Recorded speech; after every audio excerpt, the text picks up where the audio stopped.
Hello, my name is James Chu, and today I'm going to be talking about the latest installment in the Pokemon franchise, Pokemon Sun and Moon for the Nintendo 3DS.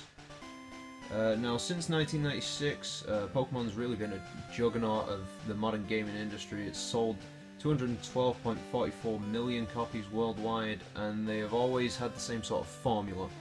They've never really deviated from it. It's usually been 8 gyms, an Elite Four, and then the champion.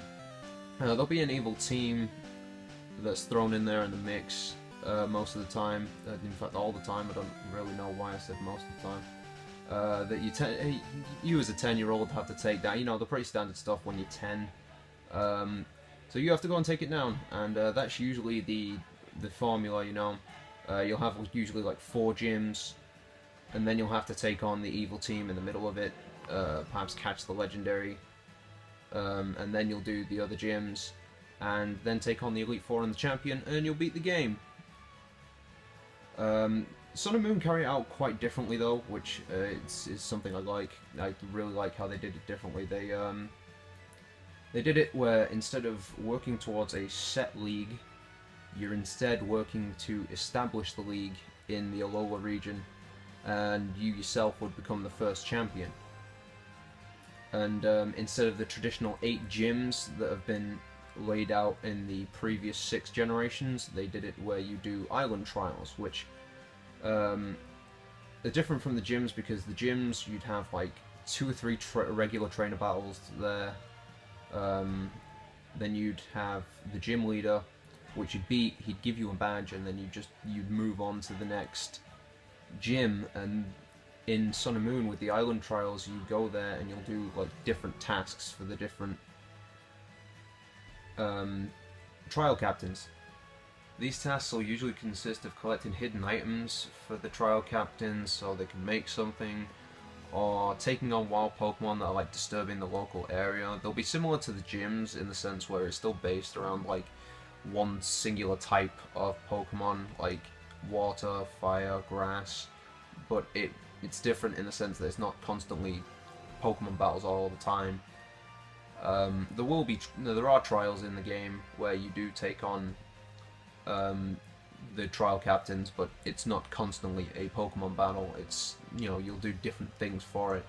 And these island trials will usually be capped off by taking on a totem Pokemon, which is basically just a wild Pokemon. It'll usually be an evolution of a regular Pokemon, usually like a basic 1-stage evolution Pokemon, and it'll just have stat increases. So it'll be like +2 defense, a special defense, or attack, a special attack. And some of them will be challenging, some of them will be easy, depending on how you build your team in-game. But yeah, it's a cool format, and I like what they did with it. This was a very highly anticipated game. With it being the 20th anniversary of Pokemon, they were bound to do something good. You know, we all knew that Game Freak were going to go above and beyond to sort of provide us with a memorable experience. We knew they weren't just going to slack off with this game like they did with 5th Gen, so...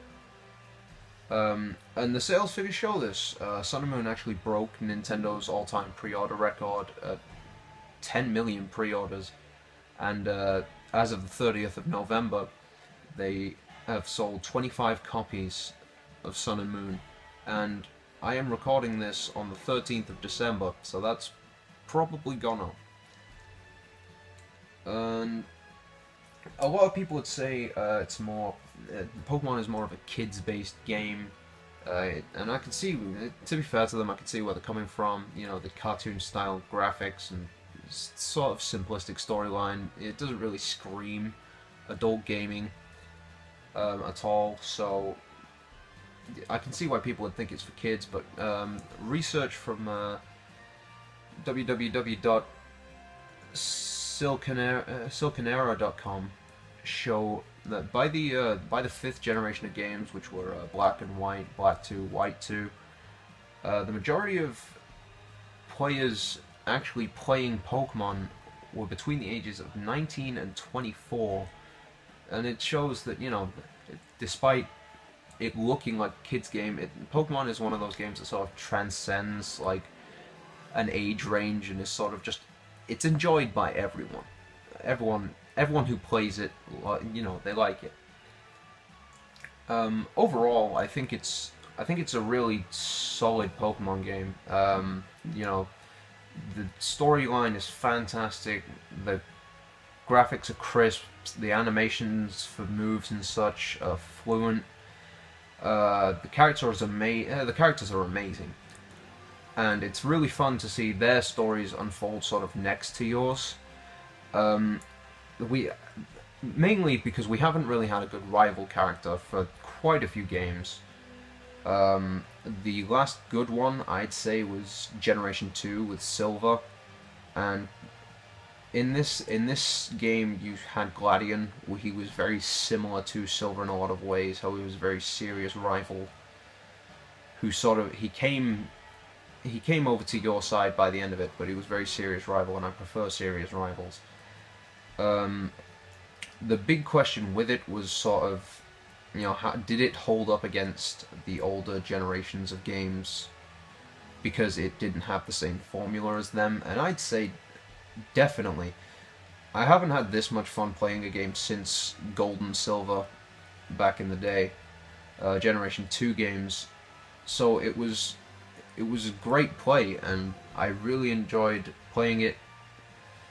And it was refreshing to finally play a Pokemon game where it wasn't just the traditional format.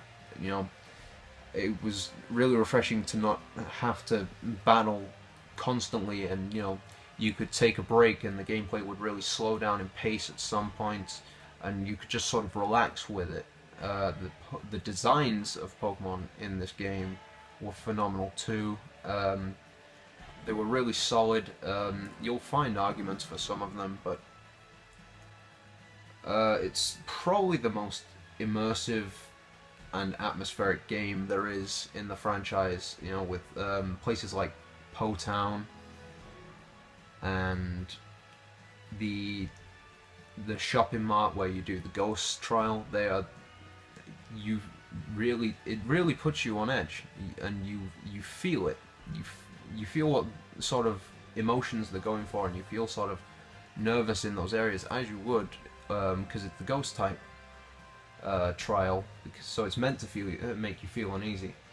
My only issue with the game, I'd say, is that it was a relatively short one. It didn't really take me too long to fully complete the main game and like the post-game Ultra Beast catching missions. So I'd say that's a problem. That's the only problem with it, but I don't really see it as a problem, because Pokemon games are known more for the replayability rather than the longevity, like as a full game. You play a Pokemon game and you replay it. You don't continue with that game unless you are trying to complete the Pokédex, in which case, yes, you would carry on the game. And for all the memorable hours of playtime it's actually given me, and the many that are still to come, I'd give this game a solid 9 out of 10. Thanks for watching. I hope you enjoyed the video. Please leave a like and thumbs up. Thank you.